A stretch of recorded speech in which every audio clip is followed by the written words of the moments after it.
तुम्हाला कमरेतून पायापर्यंत जाणारी वेदना होते का? कंबर दुखते, मांडी, पायामध्ये झिंझिण्या येतात, बराच वेळ बसल्यावर त्रास वाढतो, चालताना किंवा उठताना पाय ओढल्यासारखं वाटतं. बहुतेक लोक याला साधी पाठदुखी समजतात, पण जर वेदना कमरेतून पायापर्यंत जात असेल तर तो सायटिका असू शकतो. आजच्या व्हिडिओमध्ये आपण समजून घेणार आहोत सायटिका म्हणजे काय, हा त्रास का होतो आणि लाईफस्टाईलमध्ये कोणते बदल केल्यास आराम मिळू शकतो. नमस्कार मित्रांनो, मी शिवराज बिझी बट फिटकडून पुन्हा एकदा स्वागत करतो तुमचं या व्हिडिओमध्ये.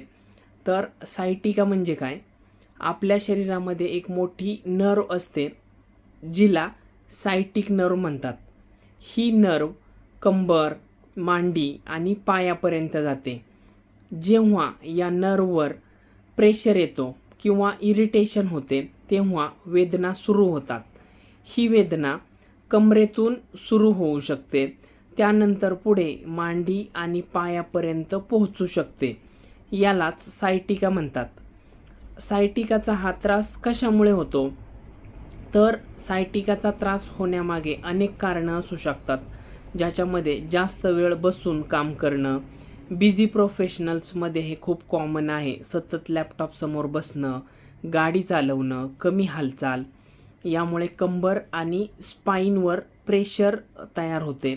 दुसरी गोष्ट, चुकीचा पोश्चर म्हणजे वाकून बसणं, मोबाईल खाली बघून वापरणं, कंबर तिरकी ठेवून बसणं, यामुळे स्पाईन आणि नर्ववर ताण येतो. तिसरं, वाढलेलं वजन. जेव्हा बेली फॅट आणि बॉडी वेट वाढतं तेव्हा कंबर आणि लोअर बॅकवर एक्स्ट्रा प्रेशर येतं आणि हा प्रेशर सायटिक नर्वला इरिटेट करू शकतो.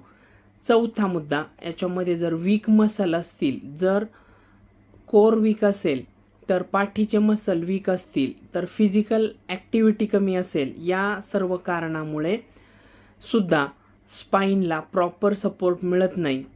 आणि इन्फ्लेमेशन जर असेल, काही लोकांमध्ये बॉडीमध्ये इन्फ्लेमेशन जास्त असते, ज्याच्यामध्ये पुअर डाएट, स्ट्रेस, कमी झोप आणि प्रोसेस्ड फूड जर आहारामध्ये जास्त असतील तर इन्फ्लेमेशन वाढते आणि नर्व इरिटेशन वाढू शकते.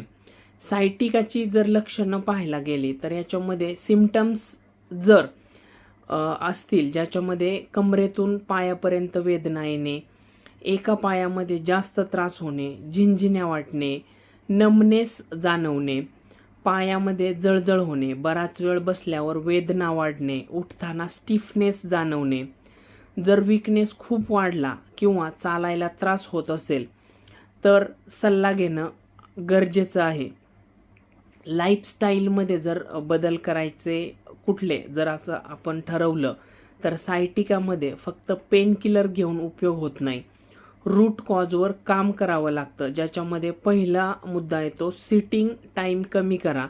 प्रत्येक 30 ते 40 मिनिटांनी उठा, 2 मिनिट चालून या, स्ट्रेचिंग करा, पोश्चर बसण्याची जी तुमची पद्धत आहे ती बदला. दुसरं, करेक्ट पोश्चर ठेवा. बसताना पाठ सरळ, दोन्ही पाय जमिनीवर, लॅपटॉप डोळ्यांच्या लेवलला असणं गरजेचं आहे. तिसरा मुद्दा ह्याच्यामध्ये येतो वजन कंट्रोल करा. जर बेली फॅट जास्त असेल तर लोअर बॅकवरचा प्रेशर कमी करणं आवश्यक आहे. आणि healthy eating, gut health, natural weight management हे सायटिकासाठी सुद्धा मदत करू शकतात. चौथं, जेंटल मोमेंट करा, म्हणजे पूर्ण बेड रेस्ट घेऊ नका. हलकी वॉकिंग, स्ट्रेचिंग, मोबिलिटी एक्सरसाइजेस, याच्यामुळे स्टिफनेस कमी होतो. आणि पाचवा मुद्दा म्हणजे इन्फ्लेमेशन कमी करा.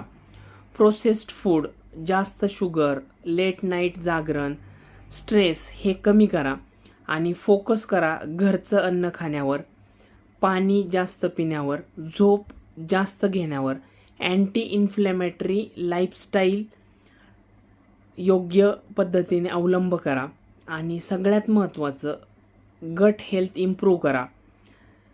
हे कनेक्शन अनेकांना माहीत नसते. जर तुमचं गट म्हणजे पचनसंस्था खराब असेल तर ॲसिडिटी, ब्लोटिंग, कॉन्स्टिपेशन असेल तर बॉडीमध्ये इन्फ्लेमेशन वाढू शकते आणि इन्फ्लेमेशन वाढले तर वेदना आणि स्टिफनेस जास्त होऊ शकतो. म्हणून पेन मॅनेजमेंटसोबत गट हेल्थवरही काम होणं आवश्यक आहे. सायटिका हा फक्त पाठीचा त्रास नाही, खूप वेळा तो आपल्या posture, weight, lifestyle, inflammation, gut health यांचा परिणाम असतो. जर तुम्हाला वारंवार कंबरदुखी, पायामध्ये वेदना, स्टिफनेस, बेली फॅट, थकवा असं जाणवत असेल तर फक्त पेन किलरवर अवलंबून राहू नका, रूट कॉजवर काम करा. जर तुम्हाला जाणून घ्यायचं असेल की तुमचं वजन, गट हेल्थ आणि लाईफस्टाईल यामुळे पेन वाढतोय का, तर माझी फ्री गट अँड लाईफस्टाईल टेस्ट क्विज करा, व्हॉट्सअप करा. व्हॉट्सअपचा नंबर डिस्क्रिप्शनमध्ये दिलेला आहे आणि मला मेसेज करा सायटिका. मी तुम्हाला नेक्स्ट स्टेपमध्ये गाईड करेल आणि याच प्रकारच्या माहितीपूर्ण व्हिडिओसाठी चॅनलला नक्की फॉलो करा. हा व्हिडिओ त्या मित्रासमवेत शेअर करायला विसरू नका जो सायटिकाच्या त्रासाने खूप त्रस्त झालेला आहे. धन्यवाद.